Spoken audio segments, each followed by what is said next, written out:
बिस्मिल्लाहिर्रहमानिर्रहीम। अस्सलाम वालेकुम। इंसाफ न्यूज़ एजेंसी के न्यूज़ रूम में खुश आमदीद। आज की ब्रेकिंग न्यूज़ पर एक नज़र।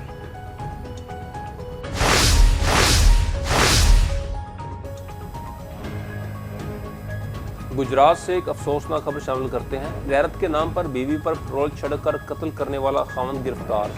तफसीलात के मुताबिक मिसमात ज़ैनब बीबी दुख्तर मोहम्मद बूटा सकना ज़िला सियालकोट, जिसकी शादी 4-5 साल कबल सूख कलांग गुजरात के रहायशी मसमी ज़ीशान इलाही वल्द एहसान इलाही से हुई थी और इसकी 2 बेटियां थीं, जबकि वो 3 माह की हामला भी थी, जिसकी अचानक मौत वाक़या हो गई। और इसके ससुराल वाले तदफीन के इंतजाम कर रहे थे कि इसी दौरान नाम सीगे राज में रखने की शर्त पर पुलिस को किसी ने इत्तला दी कि ज़ैनब को कत्ल किया गया है, इस केस की जांच की जाए, जिसके बाद गुजरात पुलिस फ़ौरन हरकत में आई। डीएसपी लाला मूसा मियां अफजाल शाह और एसएचओ थाना सदर गुजरात इंस्पेक्टर शहबाज हंजरा अपनी टीम के हमरा फौरी मौका पर पहुंचे और तमाम पहलुओं से तफ्तीश शुरू कर दी। जो तफ्तीशी टीम पेशावराना महारत से जल्द ही वाक़या की तह तक पहुंच गई।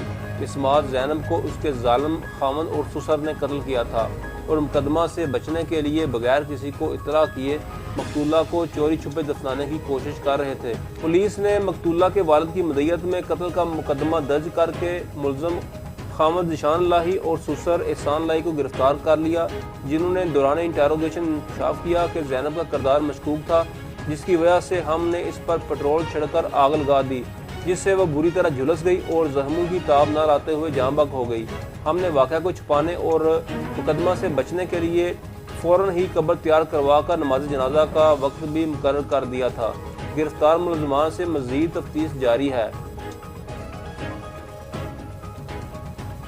डीपीओ गुजरात उमर सलामत ने कहा है कि मुलज़मान कितने ही शातिर और चालाक क्यों ना हों, वो कानून की गिरफ्त से नहीं बच सकते। इस मौका पर मैं इस इत्तफाकियत पर खामोशी इख्तियार करने की बजाय पुलिस को इत्तला देने वाले शहरी को भी खराज तहसीन पेश करता हूँ, जिसकी बरवक्त इत्तला की बदौलत जालिम मुलज़म आज सलाखों के पीछे है। मेरी तमाम शहरियों से भी दरख्वास्त है कि अपने इर्द गिर्द होते जुर्म की इत्तला पुलिस को ज़रूर दें, ताकि ऐसे अनासर के खिलाफ बरवक्त कार्रवाई अमल में लाई जाए। रिपोर्ट नज़र हुसैन जलियानी।